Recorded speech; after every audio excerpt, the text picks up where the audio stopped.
शिवसेनेचे जिल्हाप्रमुख आदरणीय रावसाहेब गुरु,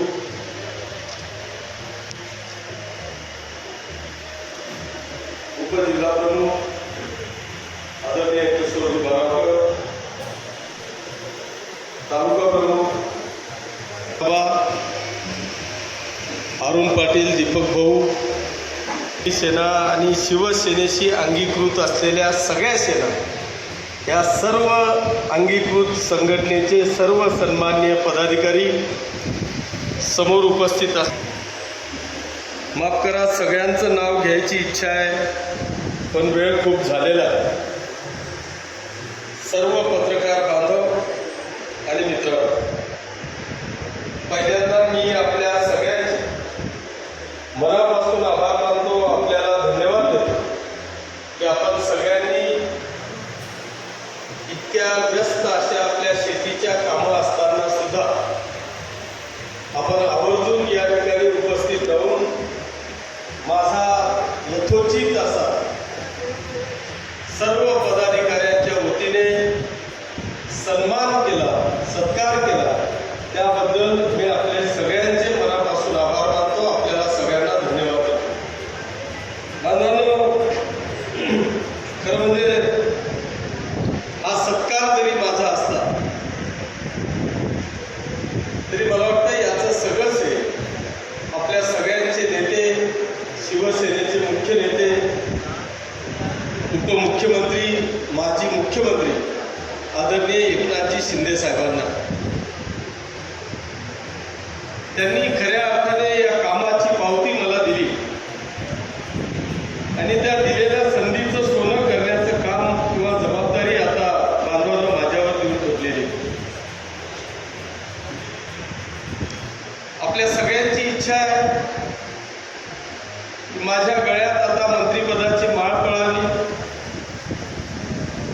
जशी तुमची इच्छा आहे तशी माझी पण आहे, पण आता ती केव्हा पडते हे माझ्या हातात नाही. पण हरकत नाही, परमेश्वराच्या कृपेने, तुमच्या सगळ्यांच्या आशीर्वादाने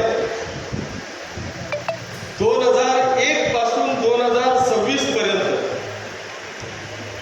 मला न मागता तुमच्या सगळ्यांच्या आशीर्वादाने आणि परमेश्वराच्या कृपेने सगळं काही मिळालं. आता काही मिळावं असं अजिबात इच्छा नाही, अपेक्षाही नाही, कारण मी आजपर्यंत काहीच मागितलं नाही. त्याच्यामुळे याही पुढे जे मिळेल ते न मागताच मिळेल याची मला 100% खात्री.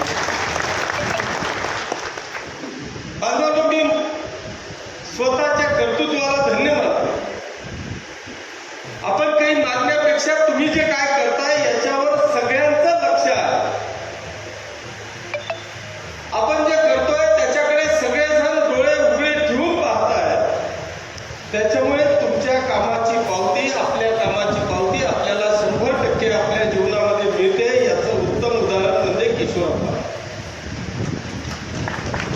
कारण बांधवांनो, मी जेव्हा, मला वाटतं ताईंनी, रावसाहेब जिबूंनी सांगितलं, तुम्ही जेव्हा राजकारणात आलो, राजीनामा दिला, तेव्हा स्वप्नातही पाहिलं नव्हतं की मी कदाचित या तालुक्याचा, या मतदारसंघाचा आमदार होईल. पण झालो. एकदा नाही तर 3-3दा झालो.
या पाचोरेकरांनी दिलं.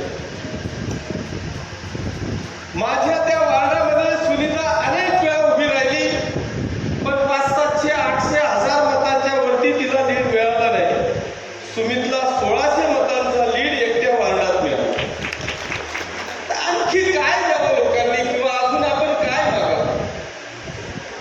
ही जनता जनार्दनाची इच्छा आहे, म्हणूनच त्यांनी या तालुक्याचा, या मतदारसंघाचा इतिहास बांधवांनो केला आणि तब्बल तिसऱ्यांदा मला या ठिकाणी विधानसभेचा सदस्य केला. आणि म्हणून बांधवांनो, या सगळ्या जे काही विषय मी गेल्या 25-26 वर्षापासून पाहतोय, हे सगळे विषय जेव्हा मी आत्मसमर्पण करतो, आत्मचिंतन करतो, त्यावेळेस कितीही कामं असले, कितीही थकलेलो असलो तरी असं वाटतं की आपण या जनतेसाठी अजून कितीही केलं, काहीही केलं तरी यांच्या उपकाराची आपण परतफेड करू शकत नाही. त्याच्यामुळे बांधवांनो, तुमच्या सगळ्यांच्या आशीर्वादामुळे, तुम्ही आतापर्यंत केलेल्या आमच्या परिवारावर उपकारामुळे काही झालं तरी मी शांत बसू शकत नाही. त्या उपकाराची परतफेड करण्याचा प्रयत्न करतो आणि म्हणूनच आजपर्यंत गेल्या अनेक वर्षापासून अनेकांशी संघर्ष करण्याची वेळ आली, परंतु अजूनपर्यंत अपयश आपल्या घरापुढे आलं नाही, याचा मला सार्थ अभिमान. हार नावाची चीजच आपण ऐकली नाही. माहित नाही त्याला आपल्याबद्दल काय नफरत आहे.